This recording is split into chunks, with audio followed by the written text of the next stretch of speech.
আসসালামু আলাইকুম প্রিয় দর্শক শ্রোতা, আশা রাখি আপনারা সকলেই ভালো আছেন। প্রিয় দর্শক, জনাব তারেক রহমান বাংলাদেশে কবে ফিরবেন?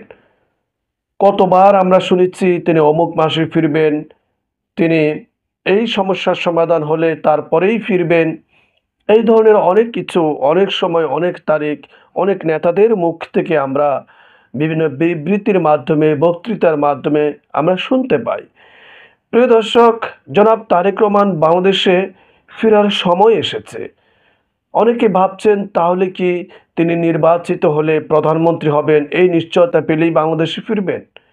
বিষয়টা কি তাই? আসলে তা নয়। জনাব তারেক রহমান খুব শীঘ্রই বাংলাদেশে ফিরবেন, বিষয়টা তা নয়। তিনি এই বছর নভেম্বর ডিসেম্বরে যখন তফসিল ঘোষণা করা হবে তখনই তিনি বাংলাদেশে ফিরবেন।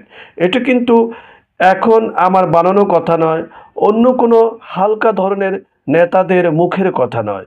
এই কথা হলো জনাব তারেক রহমানের পররাষ্ট্র বিষয়ক উপদেষ্টা হুমায়ুন কবির সাহেব কথা বলেছেন। তিনি বলেছেন এই বছরে নভেম্বর ডিসেম্বরে যখন তফসিল ঘোষণা করা হবে তখনই জনাব তারেক রহমান বাংলাদেশে ফিরবেন। জনাব তারেক রহমান দীর্ঘ বছর ধরে তিনি বাংলাদেশের বাইরে রয়েছেন। তিনি রাজনীতি করছেন একেবারে বাংলাদেশের মানচিত্রের বাইরে থেকে। তিনি যখন বাংলাদেশে ফিরবেন তখন তার নেতা কর্মীদের মধ্যে একটা উৎসব মুখর ভাব তৈরি হবে। এমন রাজনীতিতে একটা নতুন অধ্যায়ের সূচনা হবে। রঞ্জিত হবে রাজপথ, রঞ্জিত হবে বিএনপি নেতা কর্মীদের চিন্তা ভাবনা। এবং তিনি যখনই যেখানে যে সমস্যা হবে তখন সেখানে সশরীরে গিয়ে হাজির হবেন।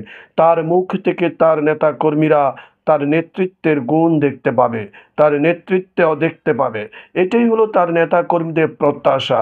নির্বাচনে মাঠে যখন তিনি সরাসরি হাজির হবেন তখন এদেশের মানুষ কিন্তু একেবারে তাকে কাছ থেকে দেখবে এবং তাকে গ্রহণ করবে, এটা নিশ্চিত আমরা বলতে পারি। আমরা শুধু বলতে পারি যে তারেক রহমান বাংলাদেশে ফিরিলে রাজনীতি পরিবর্তন হবে, ব্যাপারটা তা নয়।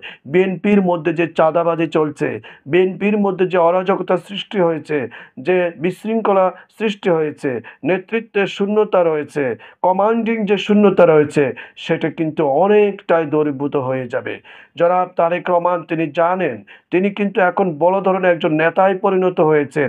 তার এই দীর্ঘ কয়েক মাস ধরে কথাবার্তায় তিনি যেভাবে ধৈর্য ধারণ করছেন, বিবৃতি দিচ্ছেন, তিনি যেভাবে যে কোনো পরিস্থিতিতে নিজেকে যেভাবে উপস্থিত করছেন, সেভাবে আমরা বলতে পারি জনাব তারেক রহমান এখন একজন বড় নেতা হয়ে উঠেছেন।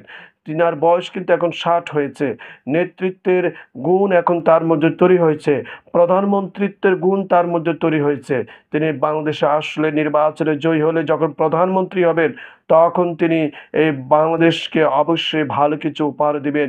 এটা আমাদের ১৯ কোটি মানুষ কিন্তু সেটা প্রত্যাশা করছে। প্রিয় দর্শক, বিএনপি কিন্তু বড় দল। এখন আওয়ামী লীগ মাঠে নেই। জামাত ইসলাম এবং বিএনপি কিন্তু এখন নির্বাচন করবে। এনসিপি তারা প্রতিদ্বন্দ্বিতা করবে, কিন্তু কোনো আসনে এককভাবে জয়ী হবে এমনটা কিন্তু এখন পর্যন্ত ভরসা করা যায় না। চরমোনাই পীর তিনি একাধিক আসন পাবে এটাও কিন্তু আমরা ভরসা করতে পারি না। গণপরিষদ এটা তো নেই। তাহলে মাঠে লড়াই হবে জামাত ইসলাম এবং বিএনপির মধ্যে। এই বিএনপি আমরা প্রত্যাশা করি প্রতিটা অঞ্চল থেকে, প্রতিটা একেবারে গ্রাম থেকে, আহ, টেকনাফ থেকে তেঁতুলিয়া পর্যন্ত প্রতিটি জায়গায় বিএনপির কিন্তু জনপ্রিয়তা রয়েছে।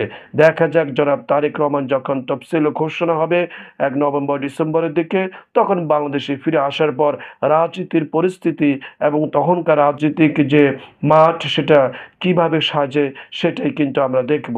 আমরা প্রত্যাশা করছি এবং আমরা অপেক্ষায় আছি জনাব তারেক রহমান বাংলাদেশে আসবেন, বাংলাদেশের রাজনীতিকে একেবারে সশরীরে কাছে থেকে তিনি সাজিয়ে তুলবেন। ধন্যবাদ সবাইকে।